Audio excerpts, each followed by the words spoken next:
श्रीमद् भगवद गीता चतुर्थ अध्याय 50वीं कक्षा, श्लोक है 40वां। इससे पहले श्रद्धा के विषय में महिमा गाई कि श्रद्धावान को ज्ञान प्राप्त होता है, लेकिन श्रद्धावान होता हुआ भी तत्पर होना चाहिए, मंद प्रस्थान नहीं होना चाहिए, तीव्र संवेग वाला होना चाहिए। और तीव्र संवेग के साथ उसे जितेंद्रिय भी होना चाहिए, अजितेंद्रिय नहीं होना चाहिए। तत्पर है, लगा हुआ है, पर इंद्रियां वशीभूत नहीं है, तो ऐसे व्यक्ति को ज्ञान प्राप्त नहीं होता। तीनों साधन होने चाहिए। ये ज्ञान का आंतरिक साधन, अंतरंग साधन बतलाया। बहिरंग साधन प्रणिपात और परिप्रश्न सेवा इत्यादि बताया। बहिरंग भी साधन होते हुए सामान्य चीज नहीं है। ऐसा नाम बहिरंग नाम सुनने से और ये मन में नहीं आना चाहिए कि इनको तो ये तो हो ही जाएगा बिना इसके भी, ऐसा नहीं कह रहे हैं। जैसे आपको एक उदाहरण देते हैं, योग शास्त्र में ये कहा है कि जो यम नियम आसन प्राणायाम प्रत्याहार ये बहिरंग साधन है, धारणा ध्यान समाधि योग के अंतरंग साधन है। और असंप्रज्ञात समाधि तदपि बहिरंगम निर्बीजस्य, ये जो तीनों साधन है ये भी बहिरंग साधन हो जाते हैं निर्बीज समाधि के लिए। तदपि बहिरंगम निर्बीजस्य, तो यम नियम आदि के बिना तो कभी सिद्धि मिलती ही नहीं है, पर फिर भी बहिरंग कोटि में रखे हैं। जैसे अंदर एक खेत में बीज बोया जाता है और बाढ़ लगाई जाती है, तो बाढ़ भी जरूरी होती है, नहीं तो फसल को कोई छोड़ेगा ही नहीं है। जो वन्य पशु होते हैं वो यदि बाढ़ जैसे ऐसी बाढ़ लगा दें कि जिसमें घुस ही न सके कोई वन्य पशु, कितना अच्छा हो जाता है। उधर राजस्थान में जो नागफन होता है उसकी बाढ़ लगा देते हैं, इतनी खतरनाक कांटे वाली है कि उसमें घुस ही नहीं सकते। और कहीं कहीं ऐसा होता है कि दीवार ही पत्थरों की चिन देते हैं, तो उसमें तो कोई घुस ही नहीं सकता फिर। तो आप कल्पना कीजिए कि जिस खेत में दीवार लगा दी गई तो कितनी अच्छी चीज हो गई है उस खेत के लिए, और अंदर उसके अंदर अच्छा बीज भी डाला। तो इतना ही बहिरंग और अंतरंग से तात्पर्य है कि जैसे दीवार बहिरंग साधन है फसल के होने में और बीज अंतरंग साधन है। यम नियम बहिरंग साधन है योग की सिद्धि में, और धारणा ध्यान समाधि अंतरंग साधन है, ऐसे बता रहे हैं। हाँ जी गुरुजी, यहाँ जो ज्ञान प्राप्त करने के लिए बताया तीन विशेषण, अर्थात श्रद्धावान और तत्पर और जितेंद्रिय होना चाहिए। ये जो विशेषण बताए आध्यात्मिक ज्ञान प्राप्त करने के लिए, ना कि भौतिक ज्ञान के प्राप्त, दोनों ज्ञान प्राप्त करने के लिए भी? वैसे तो गौण रूप से दूसरे ज्ञान में भी लागू होगा। वो जितना ज्यादा होंगे उतना ज्यादा ज्ञान प्राप्त होगा, भौतिक ज्ञान भी। क्योंकि जितेंद्रिय होगा तो मन उसका शांत होगा, इधर उधर नहीं भटकेगा, और तत्पर होगा और श्रद्धावान होगा। उस विषय में निष्ठा ही नहीं किसी की, तो क्यों लगेगा, क्यों मेहनत करेगा, पुरुषार्थ करेगा। तो जैसे वैज्ञानिक लोग होते हैं उनकी उस ज्ञान में निष्ठा होती है, तभी तो लगे रहते हैं। इसी विषय पर और एक प्रश्न है, जैसे बहुत विद्वान भी देखने के लिए मिलते हैं। बहुत विद्वान, वो तो बहुत शास्त्रादि पढ़ लिए, लेकिन उनके अंदर इतना जितेंद्रिय वो नहीं है, अर्थात ये बहुत ज्ञानी माना जाते हैं। ये जितना अधिक इसमें होंगे तो उतना हमारे को उस विषय में ना हमारी प्रगति होगी, ये तो पक्का है। इसमें तो कोई बात नहीं। कोई अपवाद रूप से कोई मिलते हैं कि भाई अजितेंद्रिय भी, कल्पना कीजिए कि जो अजितेंद्रिय है और वो भी विद्वान हो रहा है, तो वो जितेंद्रिय होगा तो और ज़्यादा उसको सफलता मिलेगी, और ज़्यादा प्रगति होगी। कोई व्यक्ति असंयमी होते हुए भी शरीर से बलवान है, तो कल्पना कीजिए वो संयमी होगा तो और बलवान होगा। ऐसे विचार करना पड़ता है। ऐसे गुरुजी समझ सकते हैं कि ये जो बताया इसमें जीवन में उतारना, कल जो पढ़ कल याद करके कोई विद्वान बन गया बहुत अलग, जीवन में उतारने के लिए तीनों विशेषण। श्रद्धावान भी हो, तत्पर भी हो। तत्पर वो तीव्र प्रस्थान, तीव्र संवेगी होना चाहिए। तीव्र संवेग को तो आप अच्छे से जानते ही हो, जैसे वमन का वेग होता है ना, तो उसको रोक नहीं सकता आदमी को। वमन यदि उल्टी आ जाए एक बार, कितना भी कोशिश करे फिर रोक नहीं सकता उसको। तीव्रता के साथ जब वमन आता है ना, तो ऐसा तीव्र संवेग होता है। तो मैं आपको बहिरंग अंतरंग की बात कह रहा था। बहिरंग शब्द सुनते ही मन में ऐसा आता है, अच्छा ये प्रणिपात और परिप्रश्न और सेवा, गुरु की सेवा करना और प्रणिपात, ये सारा बहिरंग साधन है, इसके बिना भी चलेगा, ऐसा नहीं है। तुरंत मैंने आपको योग दर्शन का उदाहरण दिया, वहाँ साफ लिखा है कि जो ये धारणा ध्यान समाधि है उसके लिए अंतरंग साधन है ये यम आदि, यम नियम आदि। व्यवहित साधन को बहिरंग साधन कह रहे हैं।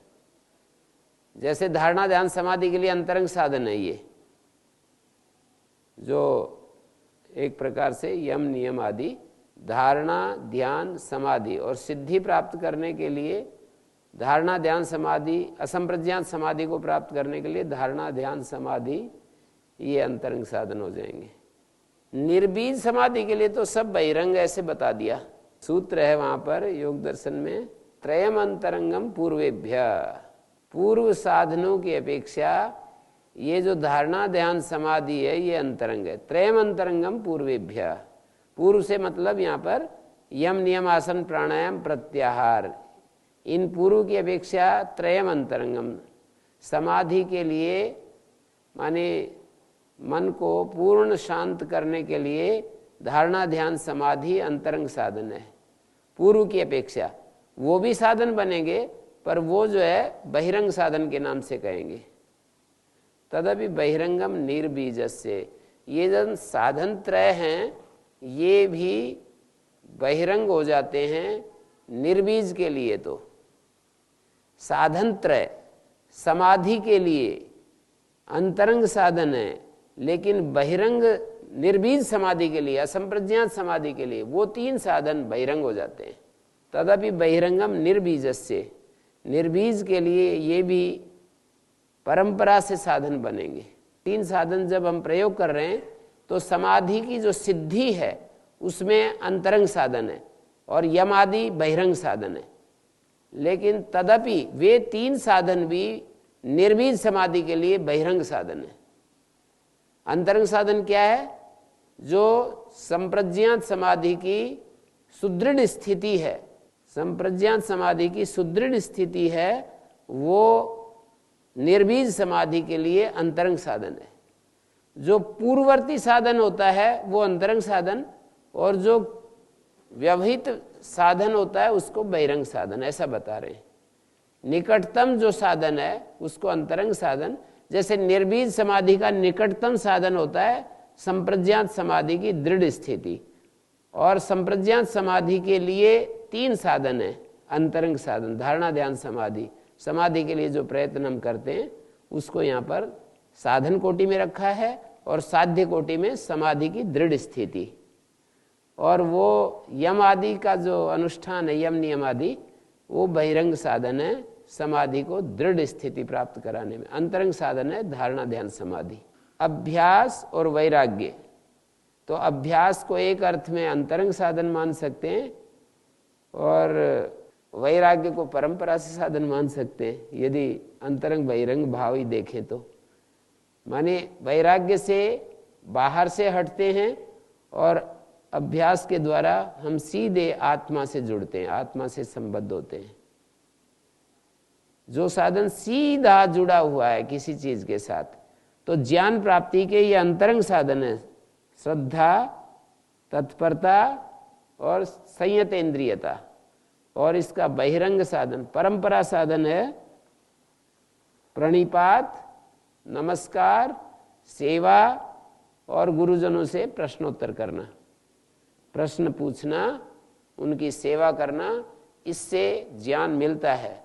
पर सीधा जो ज्ञान उत्पत्ति का कारण है वो करते हुए भी यदि श्रद्धावान होते हैं, तत्पर होते हैं, संयत इंद्रिय होते हैं, तो जल्दी ज्ञान मिलता है। और वो गुरु की सेवा करें, प्रश्नोत्तर भी खूब करें, और ये कमी हो, ज्ञान के लिए जो ललक होती है, उसके लिए जो चित्त की निर्मल अवस्था चाहिए, चित्त की जो प्रसन्न अवस्था चाहिए, तो वो हमारे को अपेक्षित है श्रद्धावान होने के लिए। तत्पर फिर होना, फिर संयत इंद्रिय होना। श्रद्धा की महिमा आपके सामने। श्रद्धा, हमारे गुरुजी कहते थे, श्रद्धा ऐसी है जैसे कि एक गाड़ी में सफर करते समय जैसे टिकट लेकर के सफर करते हैं, ऐसे ही इस साधक के लिए श्रद्धा जो है निर्भय कर देती है। आश्वस्त हो जाते हैं, भय खत्म हो जाता है। श्रद्धालु के लिए मन में कोई शंका, भय, संशय समाप्त हो जाते हैं। एक भय भी बहुत बड़ा है, पता नहीं, असंशय भी बहुत, संशय की जो स्थिति है, असंशय नहीं, संशय की जो स्थिति है, वो मनुष्य को घुमाती रहती है कि पता नहीं होगा नहीं होगा। यदि मनुष्य को पूरा विश्वास हो जाए कि ये चीज ऐसे होगी, तो निश्चित रूप से किसी भी क्षेत्र में, लौकिक क्षेत्र की भी ये कहानी है। मैं स्वामी जी को कह रहा था एक दिन कि यदि ये विश्वास हो जाए कि मैं मुख्यमंत्री बनूंगा इस बार जरूर, तो वो बन जाएगा, प्रधानमंत्री बनूंगा, ऐसा विश्वास हो गया था मोदी जी को पहले ही, तो इसलिए वो ऐसा हुआ। तो और भी जीवन के क्षेत्र में जैसे हमारे को विश्वास हो जाए। एक आईएएस टॉपर की मेरे मित्र थे, तो मैं उनसे पूछा कि आपको विश्वास हो गया था कि, बोले हाँ, टॉप की तो बात कल्पना नहीं की थी, तो पर वो ऐसे तो हो गया था कि ये तो हो जाएगा। पर वो सभी बच्चों में जो प्रथम स्थान पर आते हैं वो तो विशेष ही माने जाते हैं। पूरे भारत में एक छांट करके वो आता है, सारे बुद्धिमान लोग परीक्षा में बैठते हैं, उनमें से एक आए तो ये तो विशेष बात होती है। तो विश्वास जो है, ऐसे आजकल के मनोवैज्ञानिक भी ये बात कहते हैं।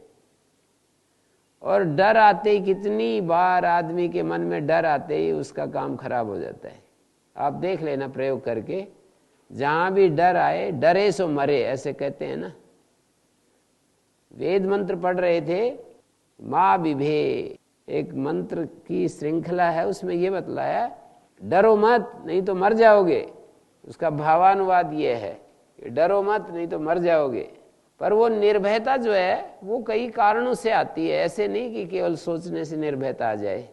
सब कुछ ठीक ठाक चलता है, श्रद्धा भी होती है, प्रयत्न भी ठीक चलता है, और हमारे भीतर परिणाम जैसा है, निर्भयता जो है वो परिणाम जैसा है। अश्रद्धानश्च संशयात्मा विनश्यति, नायम लोकोस्ति न परो न सुखम संशयात्मना। इस विषय में संशय नहीं करना चाहिए। संशय जो है वो बिल्कुल एकदम से बहुत ही ज़्यादा खतरनाक चीज़ है। अध्यात्म जीवन की संशय बहुत ही बड़ी दुर्घटना है। जैसे कोई व्यक्ति अज्ञानी है और अश्रद्धान माने श्रद्धालु नहीं है, अज्ञानी है और श्रद्धालु नहीं है और संशयात्मा, ऐसा व्यक्ति नष्ट हो जाता है। माने उसको अध्यात्म में प्रगति नहीं होती। नष्ट होने का अभिप्राय यही है कि उसकी आध्यात्मिक प्रगति नहीं होती है, अज्ञानी की, अश्रद्धालु की और संशयात्मा की। अज्ञस्य माने अनात्मज्ञ, माने अनात्मा को ही जो जानता है। अज्ञ का अर्थ है ज्ञ कौन होगा, जो आत्मा को जानता है। अज्ञ कौन होगा, जो अनात्मा को जानता है, शरीर को जानता है, पदार्थों को जानता है, वस्तुओं को जानता है, क्रियाओं को जानता है, संबंधों को जानता है, इन्हीं चीजों से सुखी होना जानता है कि तेरे पास पैसे होंगे तो सुखी होगा। सब संसार में एक भी उदाहरण नहीं मिलेगा, निरपवाद है, कि अज्ञानी व्यक्ति को ये मन में आ जाए कि इससे तो तेरे को सुख नहीं मिलेगा। ये निरपवाद नियम बता रहा हूं, ऐसा विशेष बात है ये ध्यान देने की, कि अज्ञानी व्यक्ति हो कोई, मानी जो आत्मा को नहीं जानता उसी को अज्ञानी कहते हैं, अर्थात जो सामने है उसी को जानता है, प्रत्यक्ष को जो जानता है। एक भी व्यक्ति ऐसा नहीं मिलेगा कि उसको आत्मा का स्पर्श नहीं, और उसके मन में ये आ जाए कि ये चीजें तेरे को सुख नहीं देंगी, वस्तुएं सुख नहीं देंगी, संबंध सुख नहीं देंगे, एक्टिविटीज क्रियाएं सुख नहीं देंगी, एक भी व्यक्ति नहीं मिलेगा। यही मिलेगा कि भाई पैसे हों तो सुखी हो जाएगा, नौकरी लग जाए तो सुखी हो जाएगा, और संबंध अच्छे जुड़ जाएं किसी किसी व्यक्ति के साथ तो सुखी हो जाएगा, बड़े लोगों से संबंध जुड़ जाएं तो सुखी हो जाएगा, और अच्छे काम मिल जाएं तो सुखी हो जाएगा, यही रहता है। तो अज्ञेय का अर्थ है जो अनात्मज्ञ है, जो जिसको अनात्मा ही से परिचय है। दो ही तत्व है ना, एक आत्मा एक अनात्मा। तो जो अनात्मा को जानता है, आत्मा को नहीं जानता है, दूसरी भाषा दूसरे एंगल से कहें तो आत्मा को नहीं जानता, पॉजिटिव वे में कहेंगे तो यूं कहेंगे जो अनात्मा को जानता है। तो दो तत्व हैं, उनमें से आत्मा को तो जानता नहीं, जो अनात्मा से परिचित है। सभी परिचित होते हैं, रोटियों से कौन परिचित नहीं है, खाने पीने से कौन परिचित नहीं है, अपने शरीर से कौन परिचित, इंद्रियों के सुख से कौन परिचित नहीं है। हमारी इंद्रियों के जो सुख हैं सभी परिचित होते हैं उनसे, यही है अनात्मज्ञ। अज्ञेय का अर्थ है जो अनात्मा से परिचित है और साथ में अश्रद्धान है, श्रद्धावान नहीं है। श्रद्धावान किस पर होना पड़ता है? अतीन्द्रिय तत्वों पर। जो चीजें हमारी आंखों के सामने नहीं है, आंखों के सामने है उसमें तो परिचय है उसको तो वो जानता है कि भाई ये चीजें सुख देंगी। सबके मन में ये बात आ जाती है कि ऐसे सुख मिलेगा। जन्म जन्म के जिनके संस्कार एकादा, कोई युग युगों के बाद कोई एक उत्पन्न होता है जिसको बाल्यकाल में ये बोध हो जाता है, ये जागृति आ जाती है कि ये तेरे को सुख नहीं दे पाएंगी चीजें। शंकराचार्य जी जैसे, स्वामी दयानंद जी जैसे कोई एकादा ऐसा आ जाता है कि इससे तेरे को सुख नहीं मिलेगा। और एक सेकंड भी जीवन में जिनके ये नहीं आता है कि ये, उनको ये समस्या उनको अपने मन से हटाने के लिए प्रयास नहीं करना पड़ता, उसकी तैयारी पहले करके आते हैं। आत्मबोध के लिए प्रयास करना पड़ सकता है, संसार से हटने के लिए प्रयास नहीं करना पड़ता। दो चीजें होती हैं जीवन में, एक संसार से, संसार के विषयों से, सुखों से हटना, संसार के पदार्थों से, अनात्म से हटना और आत्मा को जानना।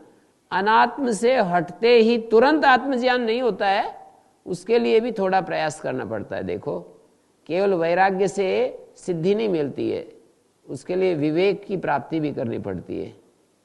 विवेक के बिना वैराग्य नहीं होते, ये तो सत्य है, लेकिन एक बड़ा संस्कार होता है, उसको पसंद नहीं, एक सेकंड के लिए भी पसंद नहीं है। संसार के विषयों का जो सुख है वो कुछ ऐसी उसको आत्मा अनुभूति होती है, भीतर कुछ ऐसा खिंचाव होता है, यूं कहें कि बाहर की चीजों में उसको रस नहीं आता है। तो महान आत्माएं जो हुई हैं, रमण महर्षि और इनको कह सकते हैं महर्षि दयानंद, शंकराचार्य, ऐसे जो लोग हैं उनको बाहर एक सेकंड के लिए भी उनको बाहर से स्पर्श नहीं हुआ, सुख का स्पर्श नहीं हुआ। हमेशा अपनी मन को उधर से हटाने के लिए कुछ जोर नहीं लगाना पड़ा, ऐसे समझिए। जैसे कि मनुष्य की सारी जिंदगी इस संघर्ष में ही बीत जाती है। वो अंदर की उपलब्धि तो तब हो ना जब बाहर का संघर्ष मिटे। बाहर से जो संघर्ष में ऊर्जा खर्च होती है उसी में उसकी ताकत खर्च हो जाती है, उसको धकेलता रहता है, वो दोबारा दोबारा बार बार आकर के चिपकती रहती है, हटाता रहता है, चिपकती रहती है, ऐसा होता रहता है। तो देखिए, एक तो अनात्मज्ञ, एक अश्रद्धालु। अश्रद्धान का अर्थ होता है जो सत्य में, जिसको श्रद्ध कहते हैं सत्य को, और दधान सत्य को जो धारण नहीं कर पा रहा है, विश्वास नहीं है अतीन्द्रिय तत्वों में, आत्मा, पुरुष, अव्यक्त, ब्रह्म, कर्मफल, पुनर्जन्म, इन सब बातों में उसको विश्वास नहीं है।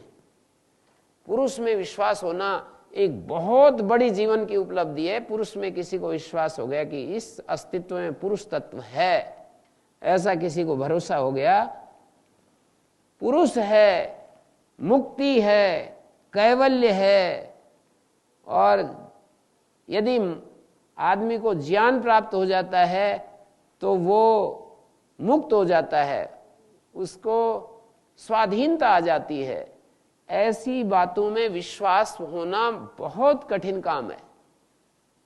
या तो हम ध्यान नहीं देते, ध्यान देते हैं तो उसमें उतना मनन नहीं करते हैं। तो ये बहुत बड़ी जीवन की उपलब्धि बता रहा हूं, आप अपने अपने स्तर पर भी इसको विचार करके देख सकते हैं कि पुरुष तत्व में, ब्रह्म तत्व में और जन्म, कैवल्य प्राप्ति, अपवर्ग, निवृत्ति, मुक्ति, इन सब विषयों में, अमृतत्व में विश्वास होना कि ये चीजें हैं, बिल्कुल सत्य हैं, बिल्कुल ये, ऐसा विश्वास होना, तो उसको तो श्रद्धावान कहते हैं। और अश्रद्धावान वो होता है जिनको इन सब बातों में विश्वास नहीं हो रहा, कि भाई ये मेरे को विश्वास नहीं हो रहा, ऐसे कहते हैं। और तीसरी बात है संशयात्मा। तो संशयात्मा जो है ये नष्ट हो जाता है। एक बात और कह दी दूसरे, कि अज्ञ और अश्रद्धान, ये दोनों के लिए भी कोई है, रास्ता है, पर संशयात्मा के लिए कोई रास्ता नहीं है, वो तो नष्ट ही हो जाता है। नायम लोकोस्ति न परो न सुखम संशयात्मना, संशयात्मा के लिए कोई रास्ता नहीं है। मन इन तीनों में भी संशयात्मा को ज्यादा नीचे ले जाकर उसको पहुंचा दिया। हाँ जी। ओम। गुरु जी, जो विश्वास है, आस्था, ये भी अभ्यास की वस्तु है, या फिर हम ये माने कि ये दैवीय आधार पे खुद ही अपने आप? यानी विश्वास अचानक ऊपर से मिल जाता है? हाँ, या फिर अभ्यास की वस्तु है? अभ्यास की भी नहीं है, ऊपर से भी नहीं मिलता है। अचानक किसी को मिल जाता है विश्वास, ऐसा भी नहीं है, और ये अभ्यास की चीज भी नहीं है, ये तो विचार की चीज है। जो श्रद्धालु होना, जिसको आप पूछ रहे हैं, श्रद्धालु के पूछ रहे हैं ना, तो श्रद्धालु तो विचार सापेक्ष है, विचार से हमारी श्रद्धा बढ़ सकती है। यदि हम बहुत ज्यादा विचार करें, इस पर मनन करें, शास्त्र वचनों पर श्रवण मनन के ऊपर, ये श्रवण मनन के ऊपर आश्रित है। जितना अधिक सुनेंगे और मनन करेंगे इस विषय में, जितना अधिक विचार करेंगे इस विषय में, उतना ही हमारी श्रद्धा बढ़ती चली जाएगी। और जितना हम इससे अलग रहेंगे, विचार से और मनन से अलग रहेंगे, श्रवण और मनन से अलग रहेंगे, ये सुन ही तो रहे हैं हम, ये सुन रहे हैं, सुनना, सुनाना, विचार करना, मनन करना, इससे हमारे अंदर वो चीजें धीरे धीरे बैठने लगती हैं। तो श्रवण मनन के द्वारा हमारे भीतर श्रद्धा उत्पन्न होती है। हाँ जी।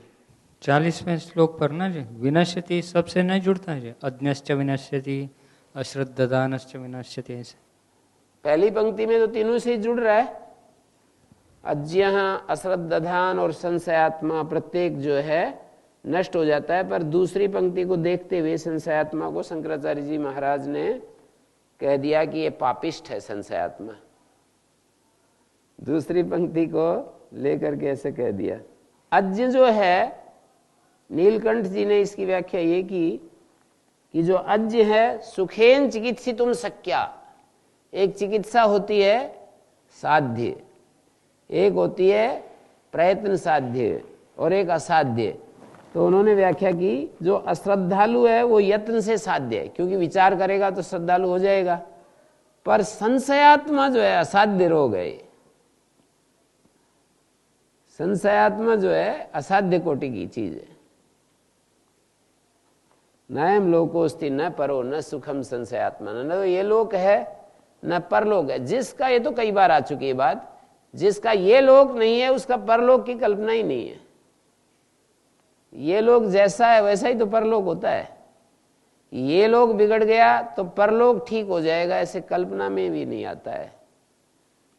यहीं पर हमने शुरुआत कर दी है तो अगले जन्म में हमारे को वो शुरुआत काम आएगी।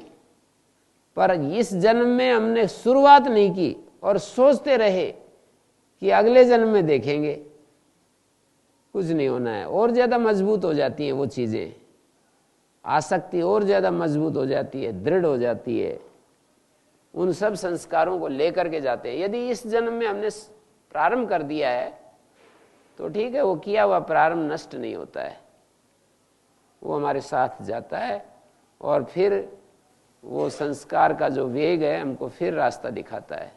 ये तो विचार करने से पता चलता है कि ये इतने मनुष्य हैं, इनमें से एक एक व्यक्ति की जो प्रकृति, प्रवृत्ति, और ये बाल्यकाल में ही वैराग्य होना एक एक के अंदर, ये कर्म चक्र, कर्म प्रवाह, संस्कार प्रवाह इसको सिद्ध करता है।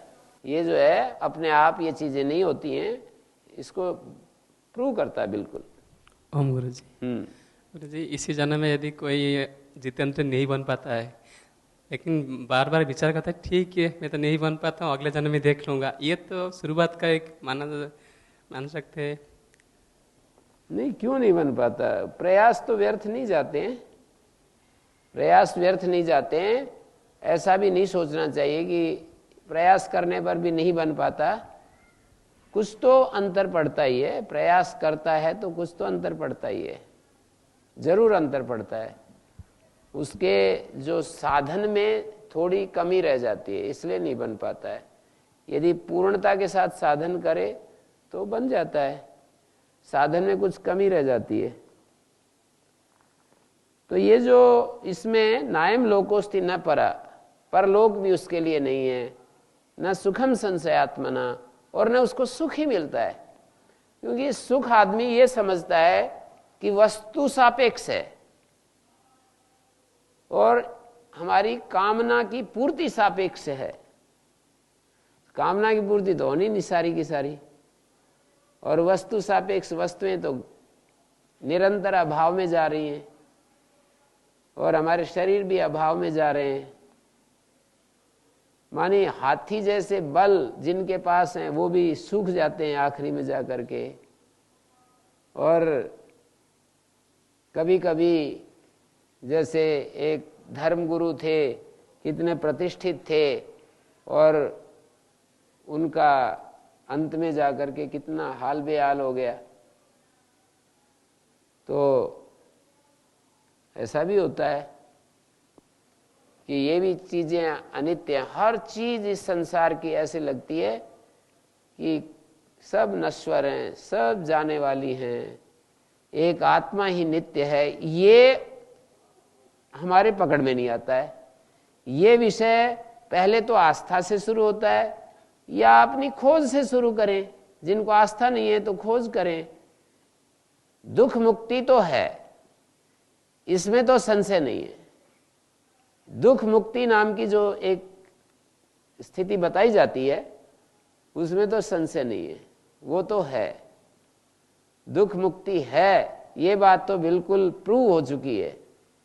इसको कोई भी आदमी प्रूव करके देख सकता है कि दुख मुक्ति नाम की चीज है अस्तित्व में। ऐसा नहीं है कि दुख मुक्ति तो ये तो असाध्य रोग है, ऐसा नहीं है। ये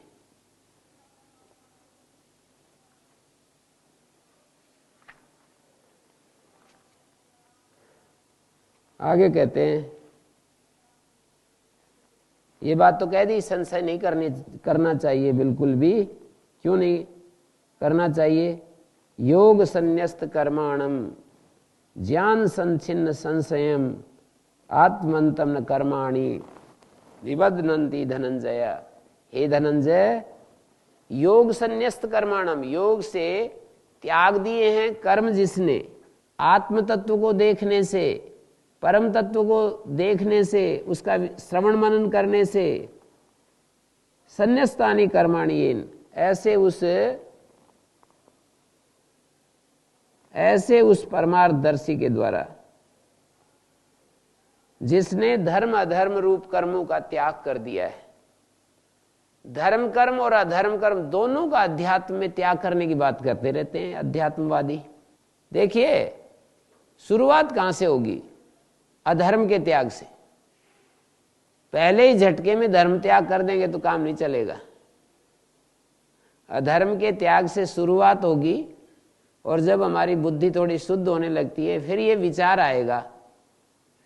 पहले तो आदमी अधर्म त्याग करता है, धर्म का संचय करता है, कहीं पेड़ लगाता है, कहीं लोगों को भोजन खिलाता है, कहीं गायों को चारा बांटता है, कहीं निर्धनों को भोजन देता है, निर्धनों की सहायता करता है और ऐसा बड़े बड़े काम करता है जिससे कि लोगों को राहत मिले, सहयोग मिले। ये सब धर्म कार्य हैं, पुण्य कार्य हैं। तो पहले अधर्म से बचता है, अपने आप को बुराई से बचाता है कि मुझे किसी का अहित नहीं करना, किसी का बुरा नहीं करना, बुरा नहीं सोचना, बुरा नहीं चाहना। ये सब अधर्म से अपने आप को बचाता है। हिंसा नहीं करनी, झूठ नहीं बोलना, चोरी उचक्का नहीं करना है और मर्यादित ढंग से मुझे संसार में रहना है, अब्रह्मचर्य अमर्यादित जीवन नहीं जीना है और ऐसे सब सोचता है। वो जब शुरुआत करना चाहता है कि मैं बढ़ूं, अपने जीवन को कुछ अच्छा बनाऊं, तो अधर्म से अपने को बचाने की कोशिश करता है। यहाँ शुरुआत होती है और साथ में धर्म संचय करता है, कुछ थोड़ा थोड़ा धर्म संचय करता है। जब उसके पास जिसके पास सामर्थ्य आ जाती है वो वेग से उतना ही काम करने लगता है। हमारे आचार्य जी ने, जैसे आपने देखा होगा, कल वहाँ पोखरी में गए तो सामर्थ्यशाली व्यक्ति ऐसे बड़े बड़े काम करते हैं, पूरे पहाड़ के ऊपर ही वृक्षारोपण। पर एक बात है समझने की, इसमें मैंने कल एक अनुभव किया। मैं कह रहा था, स्वामी जी से भी कह रहा था, स्वामी विष्णु जी से भी बोल रहा था, अपने स्वामी जी से भी कह रहा था कि ये एक आप मेरे को कभी कई आचार्य जी ने बहुत बड़ा एक वहाँ काम शुरू कर रखा है, तो मेरे को तो कभी कल्पना नहीं आई उसका, इतनी बार आपने सुनाया। और स्वयं जब जा कर के देखा तब मेरे को पता लगा कि अच्छा ये ऐसे ऐसे कर रखा है। तो जब हम दूसरों के मुख से सुनते हैं और अनुमान करते हैं, उससे हमको बिल्कुल सामान्य प्रकार का ही बोध होता है और प्रत्यक्ष करते हैं तब जाकर के हमको पता लगता है। तो यही बात बिल्कुल अध्यात्म में भी लागू होती है। इसकी कहानी हम सुनते हैं, ये जो कहानी सुनते हैं ना अध्यात्म की, अध्यात्म शास्त्र का जो श्रवण करते हैं, सुनने से बिल्कुल इतना ही बोध होता है जैसे कि हम कोई वहां पर पोखरी नहीं गया और पहाड़ पर जो आचार्य जी ने काम किया है उसके बारे में जैसे मैं सुनाऊं तो उसका जो चित्र बनता है, उस चित्र में जैसे हमारे अंदर एक कल्पना आती है कि भाई ऐसा ऐसा काम किया होगा। ये तो हो गया शब्द सुन करके बहुत बड़ा काम कर रखा है वहां। अभी जैसे जो नहीं गए वो सुन रहे हैं मेरी बात कि आचार्य जी ने वहां पर उत्तराखंड के एक पर्वत पर बहुत बड़ा काम किया है। जैसे मैं आपको सुना रहा हूं कि वहां आचार्य जी ने बहुत बड़ा काम किया है, तो ऐसे में कितना ही बड़ी बड़ी बात करूं, बहुत बड़ा काम कर दिया है, बहुत बड़ा काम कर दिया है। आप अनुमान लगाएंगे, फिर युक्ति लगाएंगे, कहीं कोई बड़ा काम जैसे देखा है तो ऐसे ही कुछ बड़ा काम कर दिया होगा। ये सामान्य बोध, इसीलिए श्रुतानुमान प्रज्ञाभ्याम अन्य विषया विशेषार्थत्वात्, शुद्ध प्रज्ञा और अनुमित प्रज्ञा सामान्य ही बोध कराती है, विशेष बोध नहीं कराती कभी भी। तो ये जो अध्यात्म की कहानी हम सुनते हैं, ये जो चर्चा सुनते हैं अध्यात्म चर्चा, इससे हमें सामान्य बोध होता है, विशेष बोध नहीं होता। विशेष बोध इस दिशा में जब हम स्वयं कदम बढ़ाते हैं, आगे चलते हैं, तो हमें इनकी एक एक बात हमें अनुभव में आती है, तो हमें इसका आनंद मिलता है। अच्छा, कितना सुंदर ये चीज़ें जो है इन्होंने खोज करके हमारे सामने रखी है। आत्मा और मुक्ति, मोक्ष, अपवर्ग, निवृत्ति, ये जो शब्द हैं, इनसे जो कहा गया अर्थ तत्व है वो अयथार्थ नहीं है। तब हमें पता चलता है कि ये तो बिल्कुल कितना कितनी विशिष्ट ऋषि मुनियों की खोज है। तो मैं कईयों से पूछा कि आपने क्या देखा, तो कोई कहे कि वो ऐसे पेड़ लगा रखे हैं, वहाँ छोटे छोटे पौधे लगा रखे हैं, कोई कुछ बोलता है। तो मैंने कहा कुछ देखा नहीं आप लोगों ने। फिर मैंने ये बात सुनाई उनको कि देखो, ये देखना चाहिए कि आपको वहाँ के बारे में कोई सुनाए तो आपको जैसे चित्र सामान्य रूप से धुंधला सा चित्र बनता है, ऐसे ही आत्मा, मुक्ति, अपवर्ग, निवृत्ति, श्रद्धा, पुनर्जन्म, इनके बारे में भी सुनाते हैं तो ऐसे ही चित्र बनता है। सही चित्र तो स्वयं प्रत्यक्ष करने से ही बनता है। तो बहुत बड़ा काम किया, वहां तो हम विश्वास कर लेते हैं, पर इसमें विश्वास भी नहीं होता है। जैसे हम घूम करके आए हैं और हमको आप प्रमाण मानते हैं और हमने आपको बताया कि भाई आचार्य जी ने बहुत बड़ा काम किया, तो ये आप यूं विश्वास करते हो मेरे ऊपर कि भाई ये तो बिल्कुल सही से बोलते हैं, तो वहाँ तो आपको विश्वास हो गया। पर ये ऋषियों पर विश्वास भी नहीं होता है कि ये जो बोलते हैं ये बिल्कुल सही बोल रहे हैं। वहाँ हमारे मन पूरा का पूरा नहीं झुकता। जैसे आप एक मनुष्य, जिस मनुष्य से आप संपर्क में हैं, उस मनुष्य के ऊपर जैसे आप भरोसा करते हो, विश्वास करते हो, उतना भरोसा भी यदि इन ऋषियों की वाणी में हो जाए तो हमारा उद्धार हो सकता है। तो इन्होंने कहा योग संन्यस्त कर्माणि, योग से काट दिए हैं कर्म जिनने, जिसने, एक वचन में है, योग संन्यस्त कर्माणि, धर्म और अधर्म। धर्म का काटना भी अर्थ ये है कि अंत में जाकर के वो निवृत्ति परायण हो जाता है, माने किसी भी कामना को लेकर के कोई कर्म नहीं करता। ये भी एक कामना है कि मुझे, ये भी एक कामना है कि मैं, मेरा चित्त शुद्ध हो जाएगा, इसके लिए मैं कर्म कर रहा हूं। उच्च दृष्टि से देखोगे तो ये एक अच्छी कामना है कि मैं चित्त शुद्ध करने के लिए अपने कर्म कर रहा हूं, उसमें थोड़ा थोड़ा मेरा बस चित्त शुद्धि प्रयोजन है, मेरा और कोई प्रयोजन नहीं। क्योंकि वहां अलग अपना एक व्यक्तित्व निर्मित हो जाता है। व्यक्तित्व का जो डिजोल्व है ये बहुत जरूरी है अंतिम सिद्धि प्राप्त करने के लिए। मानी हमारा जो अलग, जो मैं का जो एक रचना बनी हुई है, मैं ये किया, मैंने वो किया, किसी को ना बताएं तो भी हम यदि अपने अंदर अनुभव कर रहे हैं, अंतिम सिद्धि पाने के लिए व्यक्तित्व का भी पूर्ण विलय होना होता है। व्यक्तित्व नाम की कोई चीज नहीं जब रहती है हमारे भीतर और समस्त भूतों के साथ अभेद हो जाता है, सर्वभूतेषु चात्मानम सर्वभूतानि चात्मनि पश्यति योग युक्तात्मा सर्वत्र समदर्शन। जब हमारी ये स्थिति आ जाती है, अभेद हो जाता है, जैसे आयुर्वेद में कहा है कि वो व्यक्ति संसार के सुख दुखों को अपना ही सुख दुख समझने लगता है, इतना अभेद हो जाता है। फिर और जो अहंकार से युक्त होता है उसका संसार निवृत्त नहीं होता है कभी भी। ठीक है, वो अच्छा कर्म करेगा तो पुण्य मिलेगा, और ज्यादा सुख मिलेंगे, और ज्यादा सुख मिलेंगे, उस प्रक्रिया में बीच बीच में दुख भी मिलेंगे। हम बहुत बड़े बड़े पुण्य कर्म करेंगे तो बड़े सुख मिलेंगे। सुख की जो अंतिम परावधि है उसको स्वर्ग कहते हैं, और लंबे समय तक हम उस स्वर्ग का आनंद ले सकते हैं। इच्छा मात्र, संकल्प मात्र से हमारी कामना पूर्ति होती है, उसको स्वर्ग कहते हैं। वो इस धरती पर हो या किसी अदृश्य लोक में हो, उसको स्वर्ग कहते हैं, जहां हमारी संकल्प मात्र से हमारी इच्छाएं पूर्ण होती हों। पर उससे भी पतन होता है, उसका भी भोग क्षय होने के बाद जो है हमारे को फिर इसी सामान्य स्थिति में आना पड़ता है। ज्ञान ही एक ऐसी स्थिति है जो हमारे को नीचे नहीं आने देता, बाकी सब चीजें इधर उधर होती रहती हैं। यहाँ पर ज्ञान की महिमा भी गाई है इस अध्याय में।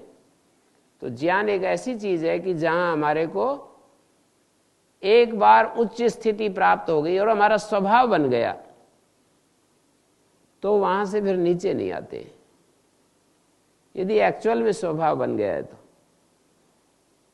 तो एक विशेषण तो ये डाला, योग से धर्म अधर्म रूपी कर्म जिसने काट दिए और ज्ञान से जिसने अपने संशय काट दिए।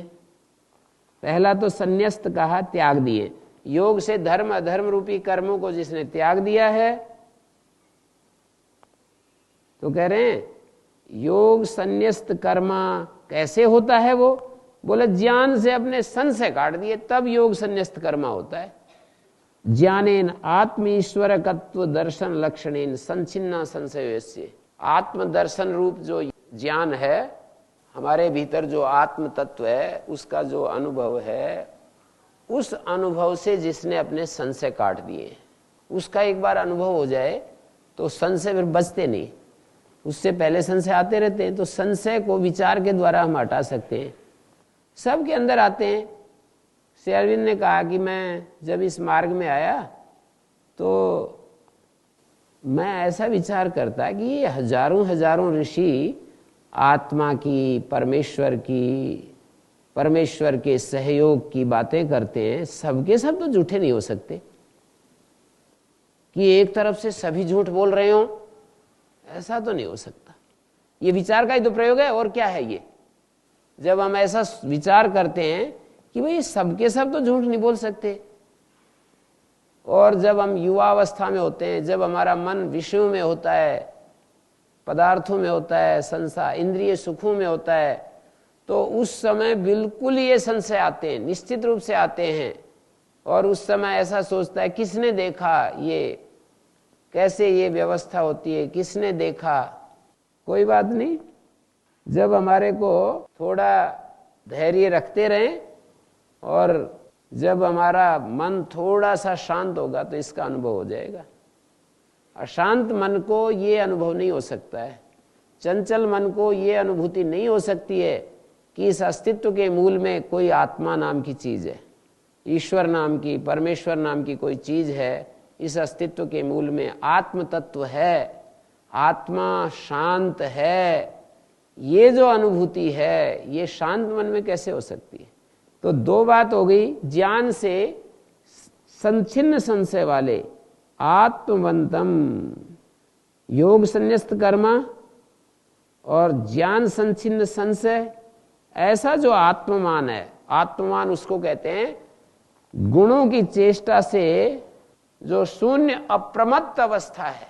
आत्मवंतम अप्रमत्तम प्रमाद रहितम, आत्मा के साथ सदा संयुक्त रहना, यही अप्रमाद की स्थिति होती है। आत्मा से डिगना, आत्मा से हटना, इसी को प्रमाद कहते हैं। तो आत्मवंतम अप्रमत्तम, गुणों की चेष्टा के रूप में जो कर्म देखे गए हैं, निरंतर जो हमारी इंद्रियां चेष्टा कर रही हैं, हमारा शरीर चेष्टा कर रहा है, हमारा मन चेष्टा कर रहा है, बुद्धि चेष्टा कर रही है, तो ये गुण चेष्टा रूप से जो कर्म देखे जा रहे हैं ना, ये न निबध्नन्ति, अनिष्ट आदि अनिष्ट फल नहीं देते हैं, अनिष्ट फल नहीं आरंभ करते हैं। ये चेष्टा के रूप में इंद्रियों की, मन की, शरीर की, बुद्धि की जो चेष्टाएं हो रही हैं, वो न निबध्नन्ति कर्माणि, वे कर्म मनुष्य को बांधते नहीं, कर्म फल दे करके बांधते नहीं है। कर्म कैसे बांधते हैं? वासना के रूप में कर्मों का फल दे करके दो तरीके से बांधेंगे। कर्मों का और क्या है बंधन?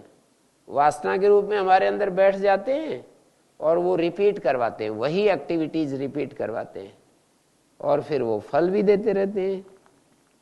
जो कर्म करेंगे वो फल तो देगा ही, अच्छा होगा तो अच्छा, बुरा होगा तो बुरा। कर्म ऐसा तत्व है, कर्म ही भगवान है, यूं समझ लो। अच्छा या बुरा जैसा भी कर्म का स्वरूप है वो तो अपना फल देगा। हाँ जी। ओम गुरु जी, आपने अभी उदाहरण माध्यम से बताया कि किसी भी विषय को हम विशेष बोध करने के लिए प्रत्यक्ष करने से ही विशेष बोध होता है। तो प्रत्यक्ष बोध होने के लिए, प्रत्यक्ष करने के लिए उसका साधन सिर्फ चक्षु इंद्रिय है ना और भी कुछ है?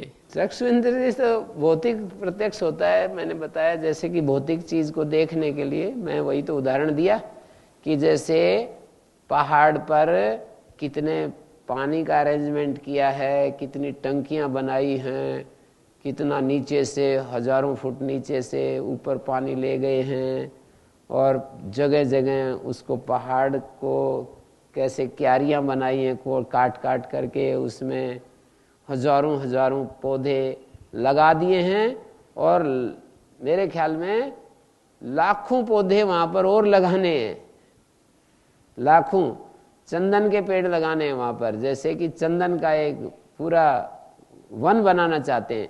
तो ये सब तो समझ में आती है, भौतिक चीजें हैं, लेकिन जो अभौतिक तत्व हैं, मैंने कहा पुरुष, ये आंखों से कैसे दिखेगा पुरुष, आत्मा, पुरुष, कर्म, निवृत्ति, अपवर्ग, ये सब हमें विवेक की आंखों से देखने होते हैं, विवेक के द्वारा उनका अनुभव होता है।